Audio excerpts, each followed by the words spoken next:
Why is the average age of the first-time buyer 40 years old in today's market? All right, there's a lot of different reasons.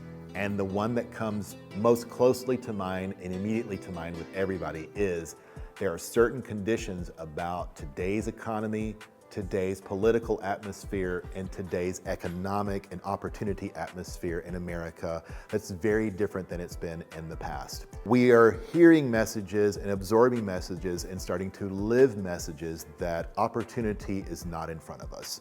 Opportunity has been taken away and it's been given to someone else. And opportunity never really comes to those who are sitting in a classroom of 30 people or 500 people or something, hearing the same thing from the person in front, instructing everybody on the way things is. You simply cannot accept that.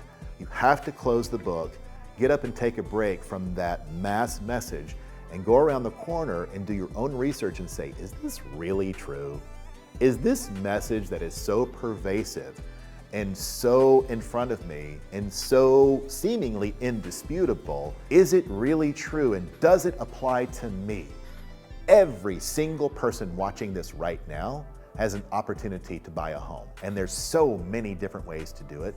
And the sooner you start, the sooner you're going to thank yourself that you actually got into this. It doesn't have to be 40 years old. One of the things that I think has happened since the recession is because we had a period of time where everybody could get what they wanted for a reasonable purchase price and very low interest rates, we set the expectation that that was the norm from that point forward.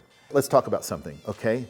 Buyer agent hears from buyers who are in their 30s that just got married a couple years ago, haven't had kids yet, but they've been renting and they finally want to buy their first house. They want a lot for their money and they're thinking about growing their family. And family is important because they're in their 30s and they don't have much longer before they need to move on to another, event in their life or a period in their life where parenting might have been something in the past, right? So they've got a schedule to keep. They go out and they see a few houses and their limit, let's say, is $600,000. They want to be in a particular neighborhood, in a particular school district to just go ahead and lock in and be done, right? They go to a particular school district. Every house that's available on the street is $800,000. But there's this one house, it's a 3-bedroom, 2-bath. The kitchen, I don't even know if you could use it. The 2 bathrooms are perfectly fine, but really dated, and the roof needs replacing. And it's $550,000. It's the worst house on the best street, in the neighborhood, in the school district that they want and everything. And what do they not do? They don't go for it. Because it's not that they don't know how to swing a hammer or hold a paintbrush. It's that there's never been any messaging given to them that would create an interest in doing that. The payoff seems very convoluted. The rationale behind getting the worst house on the best street has not been a message that's been purported and perpetuated now in our society over the past, couple of decades. I would love for our agent profession, for our lending profession, for everything that is touching real estate, even home inspectors. I would love for all of us to collectively get excited about our buyers who want to bite off more than we think they can chew. They can do it. They can absolutely do it, and they will not regret it. If you are buying the worst house on the best street, and you've got time on your hands, and you've got YouTube on your phone in front of you, and you got a hardware store less than 10 miles down the road, you can turn that thing around into incredible equity.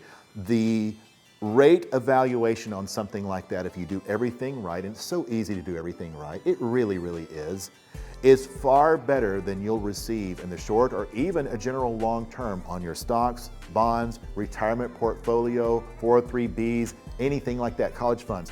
And that is now sitting in your home and you're in control of the value that increases. That's something that I think is out there right now, is really discouraging messaging that tells us that we aren't able to do something and that we can't. And you hear more alarmist things talking about, it sucks to be a homeowner now, or buying a home is like a stupid investment. Who makes this stuff up? I will say something to the crowd under 40 right now who's looking for a home. We are in a crisis. We're in a crisis of messaging. We're in a crisis of messaging that tells you you can't do something. It's not worth the investment. It's not worth the education. And you know what I say to you? Never waste a good crisis. This is your time to learn how to hold a hammer, how to swing a paintbrush, or maybe the opposite, how to hold a paintbrush and how to swing a hammer. Which one nails? Which one puts color on the wall? Learn these things and go to YouTube, get a book, do something, watch some TV shows on one of your streaming things and figure out like, how do these people do that? Get excited about it. And you know what? Buy the darn thing. Make some mistakes and do it over again. It's okay, it's your project. Do whatever you want with it and nobody's gonna judge you. Buy that house, okay? You can do it. I promise you, you can.